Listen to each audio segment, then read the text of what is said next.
시청자 여러분 안녕하십니까? VOA 뉴스입니다. 도널드 트럼프 대통령이 2차 미북 정상회담에 대한 기대감을 다시 밝히면서 궁극적으로 북한의 비핵화를 보길 희망한다고 밝혔습니다.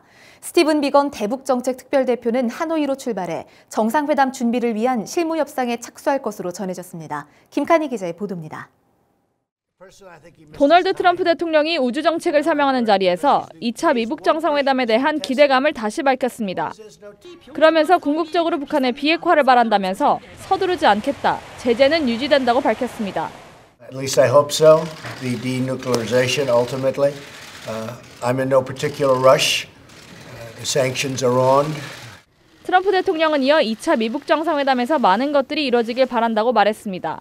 I look forward to be with Chairman Kim, and I think a lot of things will come out of it. We had a tremendous first summit that was really breaking the ice. 앞서 문재인 한국 대통령과 통화를 했고 20일에는 아베 신조 일본 총리와도 전화 통화를 할 것이라고 밝혔습니다. 스티븐 비건 대북정책특별대표는 오늘 베트남 하노이를 향해 출발했습니다. 국무부는 정례 브리핑을 통해 비건 대표는 다음 주 열릴 2차 미북 정상회담 준비를 지속할 것이라면서 김정은 위원장의 약속을 거듭 강조했습니다. We remain confident in the commitments made by President Trump and Chairman Kim, that those commitments made at the Singapore summit will be fulfilled, and it's Chairman Kim's commitment to denuclearization upon which the world is focused right now. 비핵화 상응 조치에 대북 제재 완화가 포함되느냐는 질문에는 제재는 북한의 비핵화까지 유지될 것이라고 밝혔습니다. These are the world's sanctions, and that is something that we're going to, that is something that will continue to be maintained until we've achieved our final result of the finally verified denuclearization. 국무부는 이어 미북 간 연락사무소 설치 보도에 대해서는 외교적 대화에 앞서 나가지 않겠다면서 많은 것들이 의논되고 있다고 말했습니다. VOA 뉴스 김칸입니다. 2차 미북 정상회담을 앞두고 비핵화를 견인하기 위한 상응 조치로 남북 경제 협력이 언급되고 있는데 미국의 전직 재무장관은 남북 경협을 위한 제재 예외에 부정적인 입장을 밝혔습니다. 비핵화 성과가 나오기 전에 북한에 대한 압박을 늦춰선 안 된다는 겁니다. 조은정 기자입니다. 오바마 전 대통령 시절 재무장관을 지냈던 제이콥 류 전 장관은 19일 워싱턴 DC에서 열린 한 토론회에 참석해 대북 제재 유지의 필요성을 강조했습니다. 특히 북한 비핵화의 진전을 보지 못했다며 김정은 위원장이 신년사를 통해 강조한 금강산 관광과 개성공단 사업 등 남북 경제협력 사업을 위한 대북 제재 예외 방안에 부정적 입장을 밝혔습니다.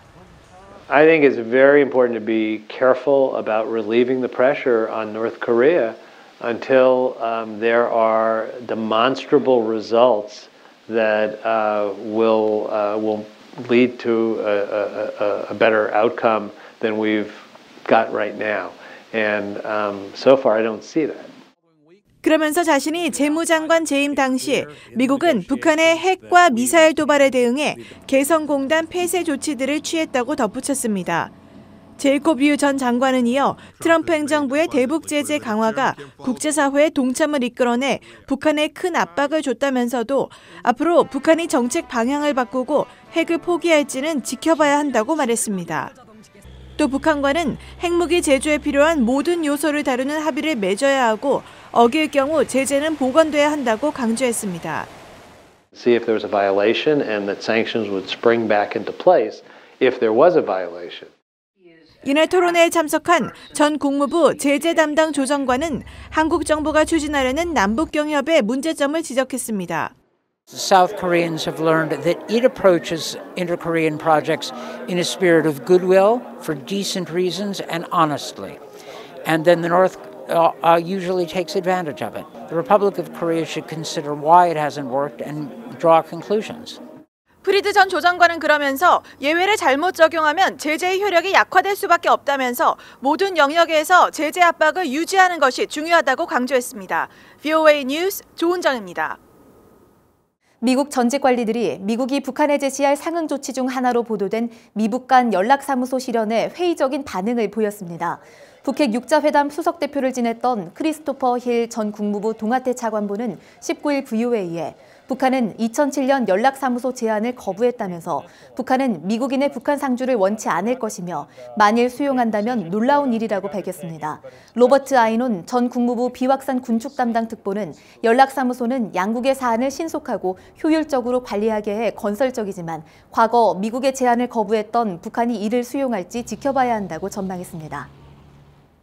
미국 변호사협회 주최로 워싱턴 DC에서 열린 2018 국제제재 결산 토론회에서 국제법에 기초한 강력한 제재가 북한 비핵화 기회를 가져왔다는 분석이 나왔습니다. 북한 관련 발제를 맡은 제프 구덜 변호사는 2017년 미국 정부 주도의 강력한 유엔 제재에 이어 2018년 미 재무부 산하 해외 자산 통제실의 효율적인 개인과 기업 제재가 북한을 협상 테이블로 끌어냈다고 지적했습니다. 이어 해외 자산 통제실이 2019년에도 계속 역할을 해나갈 것이라고 전망했습니다. 태영호 전 영국 주재 북한 공사는 2차 미북 정상회담에서 트럼프 대통령이 김정은 위원장으로부터 북한의 모든 핵시설과 핵무기에 대한 신고, 핵확산 금지 조약 NPT 복귀 약속을 받아내지 못하면 실패한 회담이 될 것이라고 지적했습니다. 태 전 공사는 19일 한국 서울 외신기자클럽에서 기자 간담회를 열어 북한은 현재 보유하고 있는 핵무기 등을 폐기할 이유가 없다며 이같이 말하고 미국이 대북 상응 조치와 영변 핵시설 폐기 조치를 주고받게 되면 비핵화 협상이 아닌 군축 협상이 될 것이라고 지적했습니다. VOA 뉴스 마칩니다. 시청해주신 여러분 고맙습니다.